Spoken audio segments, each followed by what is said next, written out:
نحمده ونصلي على رسوله الكريم أما بعد فأعوذ بالله من الشيطان الرجيم بسم الله الرحمن الرحيم قال الله تعالى في القرآن ورتل القرآن ترتيلا وقال النبي صلى الله عليه وسلم خيركم من تعلم القرآن وعلمه صدق الله العظيم দক্ষিণবঙ্গের বানারীপাড়া ভানান সৌতুল হেরা দারুল কুরআন মাদ্রাসার চতুর্থ বার্ষিকী ওয়াজ মাহফিলের সম্মানিত সভাপতি ও আমার প্রাণপ্রিয় শিক্ষকগণ ও কাছের ও দূর দূরান্ত থেকে আগত ধর্মপ্রাণ মুসলমানগণ,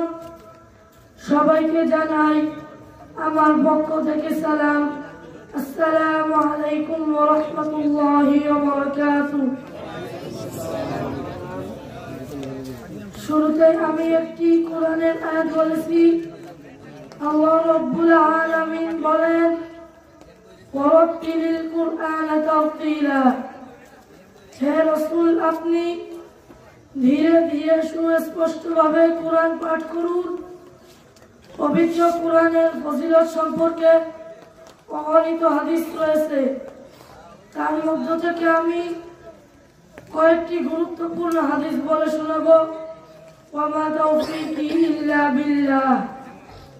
রাসূল পাক সাল্লাল্লাহু আলাইহি ওয়াসাল্লাম বলেন খায়রুকুম মান তাআল্লামাল কুরআন ওয়া আল্লামাহ। তোমাদের মধ্যে সর্বোত্তম ওই ব্যক্তি যিনি কোরআন মাজিদ শিক্ষা করে এবং শিক্ষা দেয়। আরো একটি হাদিসে আল্লাহ রাসূল সাল্লাল্লাহু আলাইহি ওয়াসাল্লাম বলেন ইকালু লিসাহিবিল কুরআন ইকরা ওয়ারতাকি ওয়ারাত্তিল কামা কুনতা তুরাত্তিলু ফিদ দুনিয়া ফাইন্না মানজিলাতাকা ইনদা আখিরি আয়াতিন তাকরাউহা।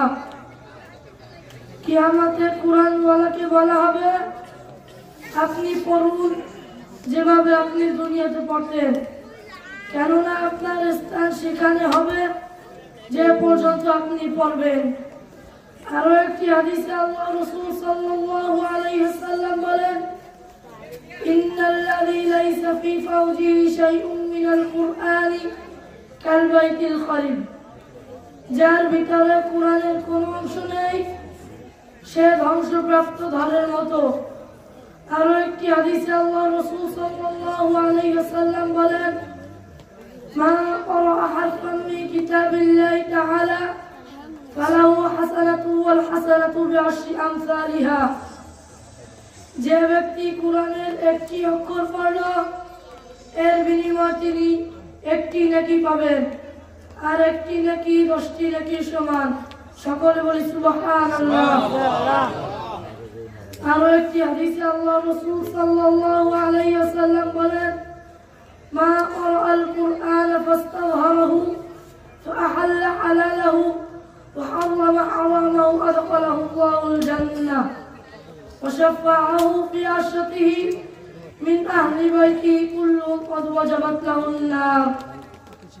যে ব্যক্তি কোরআনকে হিফজ করলো অতঃপর তা হালালকে হালাল জানলো এবং হারামকে হারাম জানলো, আল্লাহ তাআলা তাকে জান্নাতে প্রবেশ করাবেন।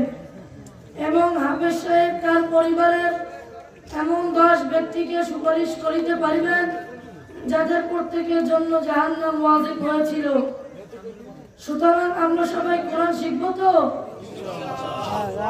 আমাদের ছেলেমেয়েদেরকে কোরআন শিখাবো তো? কে কে শিখবেন এবং শিখাবেন হাত তুলে আল্লাহকে দেখান, হাত নামান। আল্লাহ তাআলা আমাকে ও আপনাদেরকে কবুল করুন। সকল বলি আমিন। ওয়া আখিরি দাওয়ানা আলহামদুলিল্লাহি রাব্বিল আলামিন। আসসালামু আলাইকুম ওয়া রাহমাতুল্লাহ। সবাই আমার জন্য দোয়া করবেন।